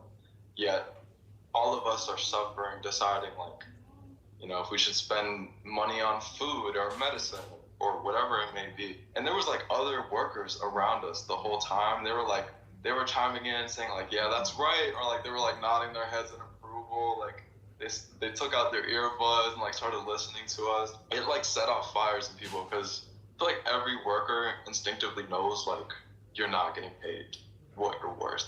Like you see, especially at the airport, you see all this money come in every single day, like ridiculous amounts of money. Like you can see $10,000 in sales in one day. So like you instinctively know you're being screwed over. But to actually see the numbers in front of you is something that's like, it's enraging for sure. That worker that they met on the train didn't stop there that day. They continued to hand these out to the people around them, which created another radicalizing experience. Yeah, that same worker, he took the stack of leaflets and he brought them back to his workplace, and he like spread them out over the manager's desk, and all his coworkers were taking them, and he's like friends with his manager. His manager took it and he gave it to the director of operations of the company that he works for. And the director of operations laughed at the leaflet. Like he thought it was funny, like a joke, pretty much. Like this leaflet talks about how we're all living check to check, how we're having to go to food banks to like feed our families and stuff like that. A couple days later, that the same worker told me about everything, and he was like livid that the director of operations of his company thought it was just like a joke. Milos' success is because of the bold methods of a revolutionary communist. But it wasn't the hammer and sickle and revolutionary phrase mongering that drew these workers to the ideas that Milos was explaining. It was actually connecting the class struggle to their lives, to their income levels. It was bringing the class struggle to the fore. It was the facts and figures and arguments that Milos brought forward that afforded the ability to then win them over to the ideas of Marxism and communism. There were some coworkers that you would think, like, they wouldn't talk about anything political in a million years, but this leaflet actually got them talking. It got them asking me questions about, like, what is a revolution, like, what is, like, socialism. People loved the leaflet, but they were just, like, confused that a communist organization was writing it. They were like, this is awesome. Communism? Like, what's going on here? Like, there would be some confusion about, like, why communists are giving out leaflets like this, and, like, why we're raising attention towards this issue. Like, that same worker who we were agitating with on the train, one time he just asked me, like, why are you doing this? I said, I'm a communist. Like, this is what we do. Like, this is how we function. Like, and he was like, really? And I was like, yes. Like, you would never see the Democrats, the Republicans, even, like, social democrats doing anything like this. Like, they all work within the system. They don't want to see an end to your exploitation. As Marxists, we understand that the government, the state, is the armed bodies of men that enforce the will of the ruling class. And the ruling class in America is the capitalist class. And so thus, they enforce the will of those capitalists. That's exactly what happened here at the airport. For the simple crime of distributing these leaflets, Milos was targeted and charged with a crime. So I showed up to work, I put my bag down, and I saw my coworker there who's not supposed to be working that day. And then I look across the counter and I just see my manager with two people who are in, like, polos and, like, khakis. And I'm like, that's weird. And then my manager calls me over and they were like, I'm like a airport detective or something